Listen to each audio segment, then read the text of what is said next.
And we are live.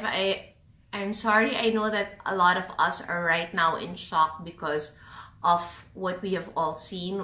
Most Filipinos I know are fans of Anthony Bourdain, and we are all just in shock and grieving. But I chanced upon this, and I'm taking this opportunity para magpasalamat because I'm I'm just really at a loss for words because this is coming from a son na who became my friend. I'll be upfront about that. Naging kaibigan ko siya, and I would like to think hanggang ngayon kaibigan ko siya, pero matagal ko na siyang hindi nakikita. Ang tatay niya ay si Louis Beltran. For all those who are not familiar with history, my mother filed a case against Louis Beltran. You can research about it. It was a case about libel, and mahabang issue ang nangyari doon. And yun, I know that what happened there caused their family a lot of pain. But cito, I hope this reaches you. I hope umabot ito sa pamilya mo kasi gustong-gusto ko talagang magpasalamat. Babasahin ko the pertinent parts of his column that I read today in the Philippine Star because this is, I think, what a true gentleman does. And I think this also is a reflection of what society is starting to feel. Ang titulo ng article niya was Kissing Scenes to Kissing Sins. We are distracted yet again on the first night that Kris Aquino called out Mocha Uson for dishonoring or disrespecting the memory of her father, the late Senator Ninoy Aquino. Most people I know kept mum, shrugged their shoulders, and said nothing. But after a couple more exchanges, it seems even the media is now homing in and trying their best to get Kris Aquino to speak out on various media platforms, including ours at Agenda on One News PH. So what changed, you might ask? Many of us already knew that the online catfight would generate viewership and public interest. But more than that, it was Mocha Uson's refusal to apologize for what people believe was truly wrong, and more importantly, because no less than the president through Secretary Bongo had apologized for the slight or the injury caused by Uson's failed attempt to defend Duterte from critics of his Korean kissing scene. In any country or society, if your boss, your father, or leader apologized for your mistake, you must bow even lower than your boss. In Korea, a rich heiress has repeatedly bowed so low in public and before the media and apologized for her arrogance and excessive sense of entitlement. While we may not be into such public display of regret and repentance, people expected Mocha Uson to follow the example of her boss. And yet Uson belligerently refused to offer an apology, claiming, "This is not about you, Chrissy." Comparing the kissing scenes of Duterte and Aquino was one monumental mistake. On one frame, you have a man who has threatened or claims to have killed criminals and enemies of the state, while on the opposite frame, you have a law-abiding man who was killed by the martial law state. The kisses given to Ninoy in the plane were no gimmick. They were kisses given by brave admirers who thought nothing of the fact that under martial law, they themselves could suffer intimidation and persecution from the military then.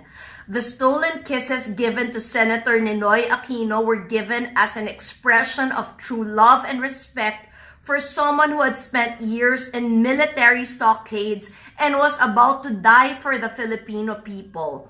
In fact, the comparison was simply unjustifiable.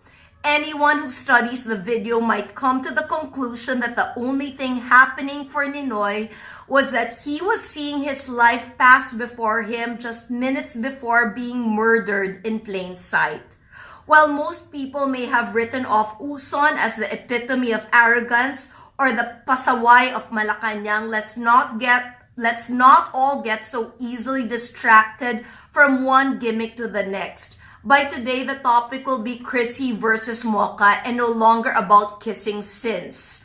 That in itself is why Mocha Uson is so indispensable to Malacanang and Digong Duterte. She is the ever-reliable lightning rod, always ready and willing to take any and all hits, verbal, electronic, personal, or political. She is not afraid because she stands secure and confident that the president will either come to her rescue or if need be, bail her out one way or another. Just like in boxing, the 1-2 combination of Duterte and Uson is highly effective in knocking out critics or distracting the public and their critics. So even if humility and repentance can be quite liberating, don't go holding your breath expecting Mocha Uson to bow or genuflect to any of the Aquino saints. Going further, it may have taken 2 days, but the online exchange hit many a patriotic nerve in people who hold up Ninoy Aquino as a martyr and a modern-day national hero. It was equivalent to desecrating a historic monument online. Over and above all, you don't drag the dead like Ninoy Aquino into the affairs of the living and then conduct yourself publicly with indifference and lack of humility, especially for a public official. That is probably one of the worst things you can do, to wake a sleeping tiger. Given the stream of mistakes, corruption issues against government appointees, as well as economic hardships that Filipinos are experiencing, officials of this administration ought to be careful about stirring things up. They may not admit it, but their political competition and critics now stand under #AfraidNoMore. No, it is not some Facebook account or website. It is a growing reality that many people who chose to be silent at the start of the Duterte administration have started to find their bearings, their courage and their voice.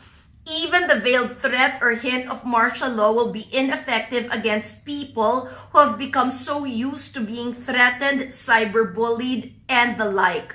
One must not forget the Filipino saying, "Huwag mo na kaming takutin, dati na kaming takot." Don't threaten us because we have long gotten used to being threatened. Even former President Erap Estrada used to remind us, hungry stomachs know no law.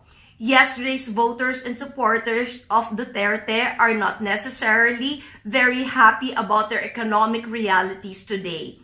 Someone once said that experience is what we gain from learning from our mistakes. Stupid is what we become by ignoring or refusing to learn from our mistakes.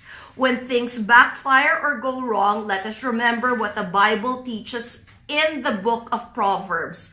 Pride comes before the fall, and a wise man or woman is one who accepts correction with humility. Cito, magpapasalamat ako. This was not necessary.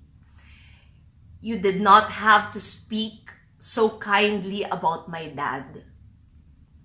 Kung tutuusin, kung merong may karapatan, natirahin kami, magalit sa pamilya namin, ikaw yon. Dahil namatay ang dad mo na hindi sila okay ng mom ko. Let me be the one, on behalf of my family, to say, I am sorry. Both of us were hurt. My mother was greatly hurt, and I know your father was hurt. And when our parents are hurt, we children hurt. But I think we have the maturity. We know they are both in heaven. And yet, despite our history, ginalang mo ang tatay ko. Ginalang mo ang contribution ng tatay ko sa demokrasya. Ginagamit ni Mocha ang tatay mo as an excuse na diktador daw ang nanay ko. And yet, tumayo ka ngayon speaking up for an Aquino. So this is Kris Aquino doing what is right. This is Kris Aquino saying thank you to the son of Louis Beltran for doing something that means so much. That you did something that I want to repay. That I want to say that I hope in your heart, because I know you are a true Christian, I hope that you have forgiven us. I hope na all those times that you and I have gotten to talk, that friendship is real. Kasi ganun ako. Marunong akong tumanaw ng utang na loob. Marunong ako humingi ng sorry. Marunong akong magpatawad. At marunong akong kumilala ng mga tao na tumatayo katabi namin. Maraming salamat dahil binigyan mo ng galang ang binigay ng tatay ko sa bayan natin. Ganun kasimple lang ang gusto kong mensaheng ipaabot. Cito, thank you. To your entire family, to the Beltran family, maraming salamat. Tumatayo ako bilang isang Aquino na nagpapasalamat sa mga Beltran. God bless you, and God bless our country. God bless everybody who wants the best for the Philippines. Good night po.